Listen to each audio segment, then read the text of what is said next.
Welcome to another Apollo Papyrus podcast episode. I am Aaron Apollo Camp. For this episode, my interview guest is the author or co-author of numerous novels.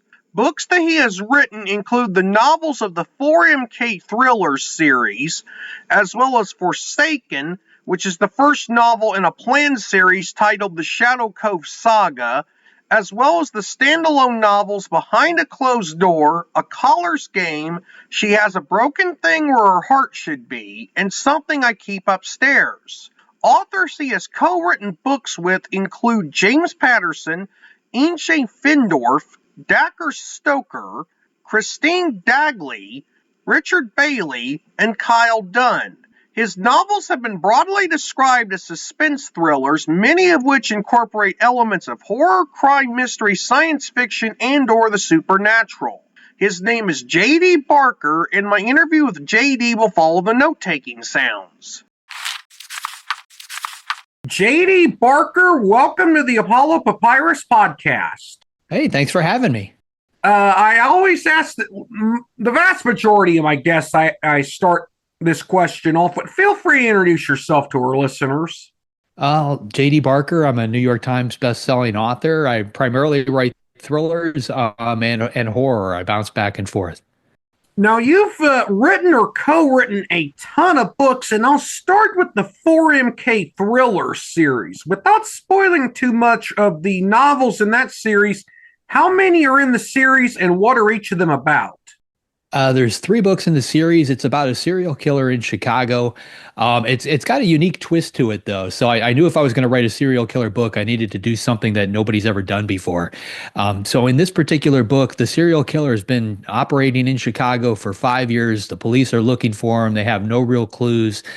He does the same thing every single time. He kidnaps a victim, and then he slowly mails things back to the victim's family. First, he mails their an ear, then their tongue, and then their eyes. And then they find the body. The killer always uses a white box tied with a black string. And that's where he gets the name from, the fourth monkey killer. So see no evil, hear no evil, speak no evil. But at the beginning of this book, we've got a guy who's walking across the street to a mailbox. He's getting ready to mail a little white box tied with a black string, and he gets hit by a city bus and killed. So immediately, straight off the bat, the police know that their killer is dead, but they also know that he's got a new victim somewhere out there. They've got no idea who she is or where she is, but that clock is ticking because obviously there's nobody there to take care of her. So they've got to figure it all out, and they've got a very limited amount of time. So that's essentially the start of the book. I bounce back and forth between point of views between the detective and diary entries from the killer. So you really get to know the serial killer from basically from his childhood on. And I keep that going for the entire trilogy. And it's probably one of the twistiest things I've ever written. I mean, you will get to the end of each book at the end of the third book, and like it all comes together at the end, but I seriously doubt anybody will ever figure it out ahead of time. The first book in your planned The Shadow Cove Saga series is titled Forsaken, and you've also written the standalone novels Behind a Closed Door, A Caller's Game, and She Has a Broken Thing Where Her Heart Should Be. Without spoiling too much about those novels, what are they about? Well, She Has a Broken Thing Where Her Heart Should Be. I wrote that immediately after the 4MK trilogy. Honestly, because there were some really dark moments when I was writing that serial killer series, and I just wanted to clear my head a little bit. So I wanted to write something a little lighter. So it's basically my retelling of Great Expectations, but a modernized version of it. So if you can imagine Stephen King retelling Great Expectations, it's very similar to that. The Caller's Game, that one was a lot of fun. I've had a lot of luck in Hollywood. Virtually everything that I've written has been optioned. And I when I was writing A Caller's Game, I got a little cocky. I wanted to try and write something that, I felt could not be filmed. I was writing and I was like, there's no way they're going to be able to make this into a movie. I blow up half of New York in this book. As soon as the book came out, it got optioned by Ridley Scott's company. So that theory was out in the wind. But it's a fun story. It's about a female radio talk show host. She's very similar to like a Howard Stern. She's on Sirius XM. She's got a huge audience, and she gets a phone call from somebody who kills somebody live on the air, and continues to do that as a cat and mouse game. She has to keep him on the air in order to try and keep the crimes from escalating, and he stays on the air, basically just toying with her. And it's a wild story. And most of my books, I mean, you're going to basically find they're what I call literary popcorn. They're like watching an action movie. And you open that cover, you're going to get lost in it. It's really hard to stop flipping those pages. You get to the end before you know it, and you just want some more. You've co-written books with James Patterson, who I don't really need to introduce on here. He's a very famous author. But without spoiling too much about the books you've co-written with James Patterson, how many of them have you co-written with James? What are they about? And what is it like to work with James on book writing projects? Well, James read whenever you write a book with a traditional publisher, they basically send them out to a lot of the big name authors, hoping to get that little one sentence on the back, greatest book ever, James Patterson, just a sales tool. We call them blurbs. So when I wrote The Fourth Monkey, that was with HarperCollins, and they mailed out a whole bunch of those books to big name authors. Patterson happened to be on that list, and he liked the book enough where he called me up, and we talked not only about that book, but then the idea of working together. Ultimately, we went to lunch. My parents live fairly close to him in Florida. So when I was down in Florida, I stopped in Palm Beach and we had lunch. And we hashed out an idea for a book called The Coast to Coast Murders, which was a crazy wild ride. If you know anything about the writing process, I'm what they call a pantser, or I was at the time. I basically create my plot and my characters. I drop them all in together, and I just kind of let the story unfold in front of me. I don't know where it's going, and I'm basically just writing what I see the characters doing. Patterson is the exact opposite of that. He creates a very detailed outline for every book that he writes. So when we first sat down, we didn't think we were going to be able to work together because the styles are just so completely different. But ultimately, he called me up and he said, "You know what? Let's go ahead and try it your way. Let's try pantsing a novel." So I would write a chapter. I would paint him into some kind of impossible, crazy scenario, thinking there's no way Jim's going to get out of this. I'd send it off to him, and 15 minutes later, he'd send me a new chapter. And not only did he get out of it, but he put me into something even crazier. And we went back and forth on the whole book that way. It's a crazy, twisty novel called The Coast to Coast Murders. When we finished that up, he said, "Okay, we tried it your way. Now we're going to try it mine." And he sent me an outline for a book called The Noise, which was a lot of fun to write. And, I basically, I thought I was going to convert him over to the Discovery Writing Pantser camp. But after, writing a book based on an outline with somebody like Patterson, he kind of converted me. So I've been outlining every book since then. We've done a bunch together. Our latest actually just came out this week. It's called The Writer, which was a lot of fun. It's about a woman in New York. The cops show at her, she calls 911. The cops show up at her apartment and they find her hovering over her husband's body. He's been stabbed to death. She's covered in blood. She's holding the murder weapon. She claims she didn't do it. And it's again, a crazy, twisty, wild ride. So we're having a lot of fun together. We actually talked yesterday about a new book that we're writing. Writing with him is very similar. He's got a master class you can take if you're interested in the writing process. Actually working with him is very similar to taking that master class, except he calls you and tells you everything you're doing wrong. Okay, who are some other authors you've co-written books with? Because you've co-written books with several other authors, and what books have you co-written with them? Well, I've been co-writing my entire writing career. I was in the corporate world for the bulk of my adult life for the beginning, and I was a chief compliance officer for a brokerage firm, which is as horrible as it sounds. And I would come home at night and I would write. And I worked primarily on memoirs, so I would interview famous celebrities, politicians, sports figures, and then I would have to take those interviews and turn them into a memoir or an autobiography, but basically a story written in their voice, told in first person.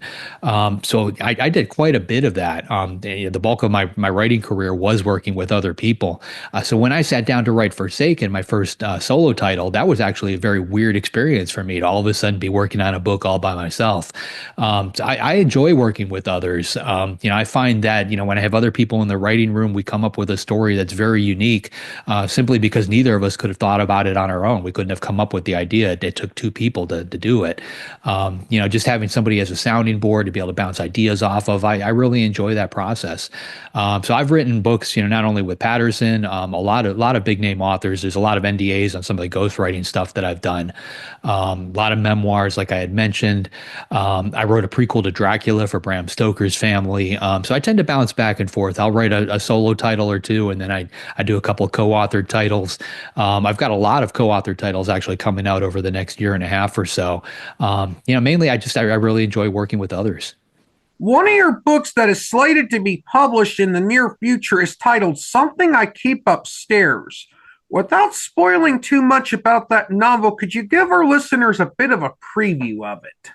Well, let me ask you a question. Imagine if you were 17 years old and your grandmother died and left you a house, and not just a house, but a house on a private island. What would you do with it? Oh boy, I'd I'd probably live there as soon as I graduated from high school. Yes, I mean it's kind of a dream scenario, right? You're getting ready to leave home. You're 17 years old. All of a sudden, this house gets dropped in your lap. That's essentially the basis of this novel. It happens to the lead character. He does what I think every 17-year-old boy would do, in their final summer before heading off to college. He turns it into a party house for him and his friends. It's a very unique house because it's on a private island. You can only get to it by boat. So they go out there and they throw some parties and they have fun, but eventually they get bored with that. And somebody raises their hand and says, "Hey, what would it take to turn this into a haunted house?" So they start with, a couple scary stories. There's a Ouija board, but things escalate. And the tagline for the book is, "For a haunted house to be born, somebody has to die." So you know where the story is going, but with a book like this, it's all about the journey.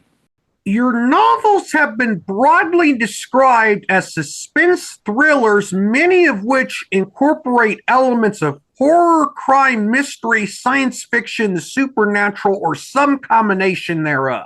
How does your approach to storytelling and genre blending as an author set you apart from other authors? Well, one of the things that I was very conscious of at the very beginning, I didn't want to get stuck writing that same book over and over again. So we talked about The Fourth Monkey. That book it hit the bestseller list. It's still on a lot of them today, even though it's been out for almost 10 years.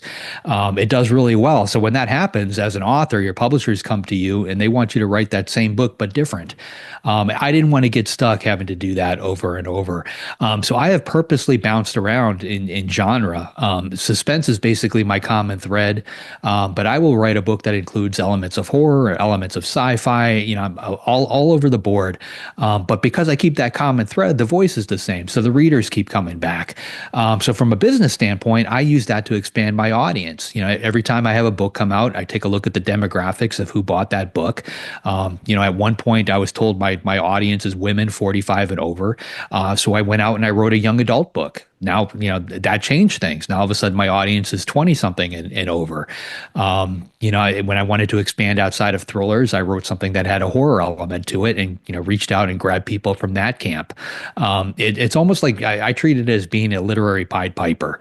I just reach out and grab new readers from different segments and bring them into the fold, which is not something I invented. I look back and I've studied some of the bigger name authors that have been doing this for a very long time. And, if you study somebody like Stephen King, that's exactly what he's done. He's got a common thread between all of his books, but genre wise, he's all over the place. And readers don't necessarily care. I mean, at this point, they're buying the brand. They see the name Stephen King on a cover, they come into the bookstore and they buy it and they figure out what the book is about later. That's essentially what I'm shooting for in the model that I'm trying to build right now. Is it true that you started out as an independently published author before becoming traditionally published? I did. So my very first book, Forsaken, I queried a whole bunch of agents, but I didn't research the process. I didn't do it correctly. I basically bought a list of agents and I sent them all a form letter, literally to whom it may concern. Sent them all the exact same, first 3 chapters of the book. If you know anything about querying agents, that's not how you do it. You have to go to their websites. Every agent has their own little specifications. They want the book to be in a PDF format. They want to see the first 3 chapters. They want to see one chapter. They want a Word document. It needs to be Times New Roman. It needs to be Arial. They've all got their own requirements. And if you don't do those requirements, they just hit the delete key on you. So I queried all these agents. I didn't get a whole lot of responses back. I knew the book was good. So I decided to go ahead and indie publish it. But I made a conscious decision to put it out. I didn't want to just put it on Amazon and hit the publish button. I see a lot of people make that mistake. I hired professionals across the board, professional cover designers, formatters, editors, and put the book out basically in a format very similar to what was coming out of Random House at the time. So I published a hardcover, audiobook, and an ebook all on the same day. 6 months later, we followed that up with the paperback. So I followed the traditional model, even though I indie published it. Ultimately, it went on to sell about 250,000 copies, which is a pretty decent number. And that was enough to throw me on the radar of the traditional publishers. So when The Fourth Monkey was ready, I queried agents again. This time I did it the right way. Got a number of agents that were interested and signed with one. And then we took the book out there. And ultimately, I ended up with a 7-figure deal for that particular series that included a TV show and a movie. So that put me firmly in the traditional camp. That was with HMH at the time, which is now part of HarperCollins. And I published several books, with the traditional model. But because I got a taste of being an indie author, the control that you have, it was hard to walk away from that. The financial aspect in particular, as an indie author, you make about 70 cents on the dollar. And when you're with a traditional publisher, they may pay you a nice big advance check, but you've got to pay all that money back, and you're paying it back in small little increments. You're lucky if they're paying you 10 to 15 cents on the dollar. So it's a very different world. So I published a couple books with the traditional model. And then I just made another decision. I called my agent and said, listen, with the next one, which happened to be a caller's game, I'm going to go ahead and publish in English worldwide on my own through my own independent publishing company. And you can go ahead and sell all the foreign territories, as you normally would. And at that point, I was in about 150 different countries, about 25 languages or so. So she took it out and sold those. I published it in English, which I basically considered a hybrid approach to publishing. That worked out very well. I did that for a number of titles. I liked everything about it, with one exception. When you're an indie author, there's some places that you just can't get your book into. It's very difficult to get into airports. The big box stores like Target and Walmart or Costco are near impossible. So I worked, I wanted to solve that particular problem. Fast forward until about a year and a half ago, I wrote a book called Behind a Closed Door, sent it off to my agent, and he started shopping it. We immediately got a film option out of Hollywood for it, which ignited the traditional publishers, and it looked like the book was going to auction. And right before that was supposed to happen, I got a phone call from a friend of mine over at Random House, and she said, listen, we're about to offer on your book, but when that happens, you're going to want to turn it down. And I asked her why, and she said, well, in a couple of weeks, we're going to lay off a lot of people, and the editor who wants your book is on that list. I don't want to see you get caught up in all that. And I got a similar phone call from HarperCollins. So I had to take a step back. And just like she said, a couple weeks later, all these layoffs across the industry happened. So ultimately, I reached out. I mentioned that I was a chief compliance officer at a brokerage firm, so I worked in finance. I reached out to some friends of mine that worked in private equity. I got a hold of the company that had recently bought Simon & Schuster, and I started negotiations with Simon & Schuster. And ultimately, I created my own imprint on Simon & Schuster. So basically my own publishing house, but they handle my print sales and distribution. So that's what I'm doing today. Do you have a writing routine? And if so, what is that like? Well, it's changed a lot over the years. Back when I was still working in the corporate world, I would squeeze out words whenever I could. I always made a conscious effort to write every single day, but it not at the level that I do today. So if I got 200 to 300 words back then, I would be happy. And I was working 60 to 80 hours a week in the corporate gig, so just finding the time to get a couple hundred words isn't easy. I would do it in the line at the grocery store. I'd take time up from my lunch break and write then if I could. Whenever I could get any writing done, I would just get it done. Today's world, I write full time. I've been doing this for 10 years. I just had my 10-year anniversary. So it's very different. I get up at the crack of 7. I told myself when I left the corporate world, I'd never set an alarm before 7 in the morning. So I get up at 7, I grab my cup of coffee, I head into my office. I turn off the internet when I first get into my office. I don't want any distractions. And I just write. I usually write until about 10:30 or 11. I get about 2,000 to 3,000 words for the day. And then when I get to that point, then I flip on the internet. I let the email start coming in and start dealing with the business side of being an author, which can occupy a lot of your time. And then I do stuff like that. I do interviews, and my quitting bell rings at 3 o'clock, and I go for that run that I mentioned. After the run, I get home. I spend the rest of the night with my wife and daughter. How important is it for authors this day and age to build their own author brand? Oh, I think it's huge. I mean, it's always been important, but I think now more than ever. When Forsaken was published, there were about 700,000 books that were published that same year. So my book was one of them. So you always have to figure out, what can you do to make your book stand out, among all those other books. This year, we're anticipating 2 to 3 million books being published during the course of the year, and that's excluding anything created by AI, which is this huge X factor that people haven't quite figured out yet. So I purposely focus very heavily on brand. If you look at any of my book covers, my name is actually on there in a specific font and it's trademarked. That appears that way, pretty much in a lot of the markets I'm in over the world. So I purposely make sure my name is larger than the title of the book. If you're with a traditional publisher, a lot of times they go the other route. They want the title nice and big and the author's name is very small, because they're not there to push the author. They're there to push that particular book. But you have to take a step back, look at it as a business. You are the business. So you have to push that brand. So everything I do is built on brand and brand awareness. One final question. What is the best advice you can offer authors that are just starting out when it comes to building and developing their author brand? Well, I mean, first and foremost, you have to write a 5-star book. There's no shortcuts to that. If you put out a 4-star book, it's good, but it's not going to get it done. You need a 5-star read. You need something where people are going to close the cover and they're going to tell 3 or 5 of their friends about it. You can buy as many Facebook ads and Amazon ads as you want, but the one thing that really sells books is word of mouth. If you want to succeed in this business, there's 2 things you really need to do. You need to read a lot. You need to read anything and everything, and not just your own genre. I mean, if you're writing thrillers, don't be afraid to read romance. I read a ton of memoirs, mainly because it allows me to hear the inner voice of another person. It allows me to get into the head of individuals, which makes it a lot easier for me to create characters when I get to that point. The other thing you really need to do is write every single day. And I know that's a difficult thing to ask, but writing is very similar to going to the gym. I firmly believe there's a writer muscle and you need to exercise it every day. And if you do exercise it every day, it gets stronger, it gets easier.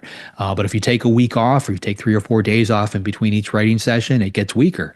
So you need to write every single day and stay on top of it. It helps you keep your voice consistent. And even if you do just a little bit, like I had started off doing 200 to 300 words a day, that's a novel within a year. That's a good starting point. JD, you were an amazing guest for this podcast. I thank you for appearing on the Apollo Papyrus podcast. Well, thanks for having me. I appreciate it. It was amazing to interview JD, but before I end this episode, I'll provide an update regarding my health. For the past several months, I haven't been feeling well, and especially relevant to this particular update, I've dealt with chronic back pain for some time now, and I've even occasionally felt chest pain as well. Last week, I underwent a chest x-ray for what was suspected to be a heart or lung issue, and fortunately for me, no heart or lung problems were detected.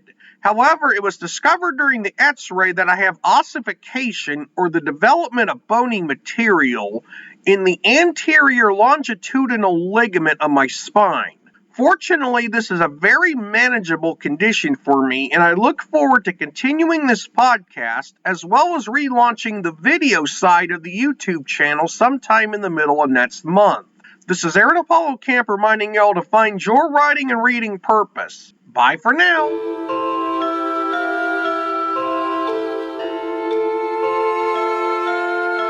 Copyright 2025, Aaron Apollo Camp, all rights reserved. This podcast episode is intended for the private listening of our audience. Any reuse or retransmission of this podcast episode without the express written consent of the podcast host is prohibited except under fair use guidelines. Royalty-free music and sound effects obtained from https://www.zapsplat.com.